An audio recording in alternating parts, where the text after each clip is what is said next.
You're talking to a person that you never met before about something that you're expecting them to pay for. Yeah. Like, that was insane.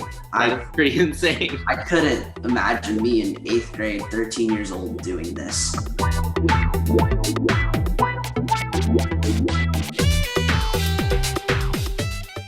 Hey friends, I'm here today joined by one of my students. His name is David. David will introduce himself, talk to us a little bit about his initiative, Detox by David, which didn't end up having a ton of customers, although David tells me he doesn't consider this experience as a failure. And we'll hear more about the lessons he learned over the past few months, starting his first project from scratch during quarantine. Not easy at all for a regular human being, let alone a teenager. So David, if you just want to introduce yourself a little bit, tell us, who are you? Where are you from? What are your hobbies? Maybe a fun fact. All right. Hi, my name's David Son. I'm in the 8th grade and I go to Prescott Junior High School in Modesto, California. I'm born and raised in Modesto, California. Some of my hobbies are playing basketball. I'm a huge basketball fan. Investing in basketball cards, something I just do on the side to have some fun, to make some money. Hanging out with friends and traveling the world. Yeah, what do you think about Game 5, Heat versus Lakers? Yeah, let's go Heat. Come on, let's go.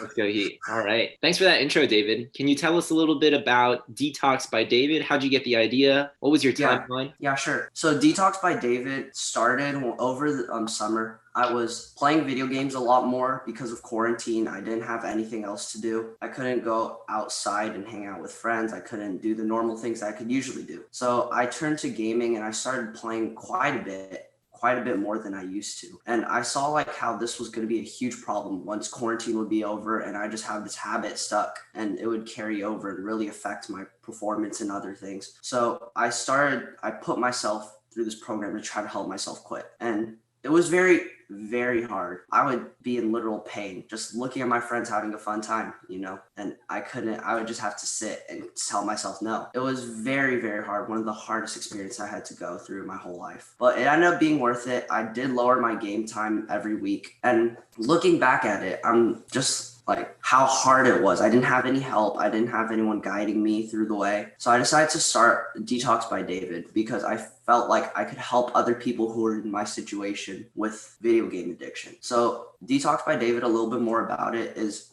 it was a 1 to 4 week video game detox, and I would charge around, I was still like debating prices at that time, but it was around $5 to $10 a week. I was still debating between that. And you would get access to personalized material designed to help you quit. And then I would also meet with each of the students one-on-one a couple times a week throughout the detox. So I could coach them if they needed any help. I could advise them with that. And then I also offered healthy alternatives, such as like reading articles about gaming, or maybe we would study a little bit more about the history of gaming. The timeline for Detox by David, this idea really started when I attended Kevin's webinar. I didn't know anything about initiatives at that time. To be honest, I didn't even really know I was in the class. My mom just told me that she signed me up for this class, and I'm like, okay, I'll figure it out. I was always open to trying new things. I'm that type of person. Plus, it was quarantine, so I didn't really have much to do. So I said, why not? I sat in for the first week, and I was suddenly so interested in this idea of an initiative. I didn't know that I would be doing one. I know every little kid is like, oh, I want to start my own business. Oh, I want to be my own boss. And I didn't know I could start at such an early age. So I became so interested in this idea of starting an initiative. And I remember Kevin's first assignment was write 5 ideas on a slideshow or wherever, and we'll look over them. And I'm like, okay. So I wrote down 5 ideas. I don't remember what the other ones are, but I remember I wrote down one of them saying video game detox. And that kind of turned into Detox by David. And that's why I'm here now. I was super interested, as I said, so I wanted to get a head start on it. And I actually, when Kevin was still in the webinar, when you weren't supposed to do anything, I started with my sign up form. I started trying to get some signups just to get a head start because I was really, really interested in this. And then when the webinar's over, Kevin mentioned the incubator. I was interested in that as well, obviously, because I already started it and this could take it to the next level. In July, I signed up for his incubator. I did all the forms that you have to do, get sign up for it, prepare for it, and luckily I did get in. So in July, I participated in his incubator, like I said, and I learned lots of great information. I learned more tips on getting signups. So I tried to accumulate more signups using these tips. However, I hit some major roadblocks around this time. I would go call 50 people and I wouldn't get a single sign up. It was really hard for me during these times because I felt like a failure. Everyone else was doing well. Everyone else was starting. Everyone else was doing great with their initiative, and I just couldn't get anything going. So in the beginning of August, around that time, I was like, all right, this is not working well. We need to change it somewhere or another. And I was thinking about it, and I realized how much of a commitment it would be for doing a 30-day detox, which was my original thing. And for the average teenager, there's no way they can just suddenly just put down a game for 30 days or something that they've been doing almost every day for 30 days. Yeah, that makes a lot of sense. So I decided after talking with some Kevin, let's try 1 week, just 1 week as a break, not really quitting, just as a break. Tell people just get away from the screen because you're already in front of a lot of screens during distance learning and stuff like that. So we tried that out and we got more signups, but it still wasn't too many. It still wasn't to the point where I could start it and actually get something going. So going into this, I'm trying to just get more signups until pitch day in September, very early September. Kevin offered this pitch night for all the rookies in the incubator. So I wanted to do that thinking, okay, this actually might be my opportunity to get something going. I can get connections with other people. I can find people who are in the gaming industry and actually get something going. I did very well on pitch night. I didn't really stutter. I didn't really have any nervous energy. I just wanted to get in and show people what I have. Afterwards, Kevin's mom helped me out a ton, posting information to multiple chats in multiple apps, multiple sites. And I also talked to, I had some people come up with interest. I had one person come up with interest. However, that person, I couldn't really help them out because they were too far. I don't know, I kind of hit a roadblock again because from Kevin's mom, sadly, I didn't get any new signups. And I wanted the gaming, and I got into a guy with who's from the gaming industry, and I wanted him to talk to my students. The problem was I didn't have any students. So yeah, from there it was very hard, but I decided to just let the initiative go because I couldn't get any traction, and it was kind of putting me down. So I just decided, all right, let's just move on. Got it. Maybe we can talk a little bit more about the positives. So even though you worked really hard and you still couldn't find signups, you still consider this kind of as a win. And for sure, you could share some of the parts of the experience that you were really proud of. And how did this, how did trying to start an initiative help you grow as a person? It definitely changed who I am. I got so much more experience on how to interact with strangers. I was always that kid who kind of just stayed inside, stuck around with their friends, didn't really talk to anyone else. And I was always extroverted though. I wasn't shy to go up to people. I was at a very young age, but I kind of developed into a person who would go to talk to people. So it wasn't very hard for me to talk to people over the phone, but I still had some nerves, everyone does. You're talking to a person that you never met before about something that you're expecting them to pay for. Yeah. That was insane. That's pretty insane. I couldn't imagine me in 8th grade, 13 years old doing this. I learned a lot of lessons through this. I learned perseverance. Also, not comparing yourself to others. I kind of put myself down because all the other people, I just needed to think you're right in your own lane. Don't worry about what other people are doing. They might have started earlier. They might have had a whole different thing compared to you. Yeah, David, you are also the youngest member out of all the rookies. And I think the older kids are maybe straight up 2 years ahead of you. Yeah. So what's in store for the future? I know you mentioned because of the whole distance learning right now, you have initiatives kind of on the side and you want to buckle down on e-learning and just make sure you have your foundation right. But let us know what's in store maybe in 6 months, a year, or 2 years. Yeah, I can't wait to just try to use what I learned to start more in the future. Right now, obviously with distance learning, my main focus is school because I just want to make sure I have a good education, especially during these hard times. And I've also gone to sports cards, just having fun investing. Tell us more about sports cards. I feel like that could be a potential initiative. What is that? Yeah, possibly in the future. I got into it because my friend got me into it.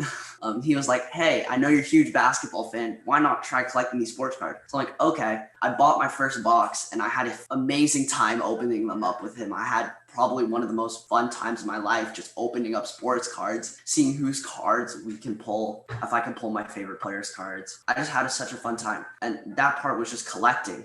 There was a whole nother side of it that I didn't know, which was investing. I looked into some stuff. He told me, oh yeah, I invest too. He was starting investing too. And I looked into videos. I spent a couple weeks just looking into videos about investing into sports cards. From there, I made some pretty big profits. I flipped a Bull card that I bought for $5. I flipped it for 36, something Wow. like that. Yeah. So you get these cards when they're cheap, and then you're banking on the fact that this basketball player really performs well, card surges in popularity, and then you flip it for a profit. Yep. That's so cool. I feel I like did it with Tyler Hero. Tyler Hero. Yep, I bought it for $35, and then he dropped his 37-point game. That's right. Western Conference and Eastern Conference Finals, and I flipped it for like $60. Whoa. This is not trivial money, my friend. I feel like this could really be a decent initiative over the winter. Yeah. Take it more seriously. If I find an audience, hopefully.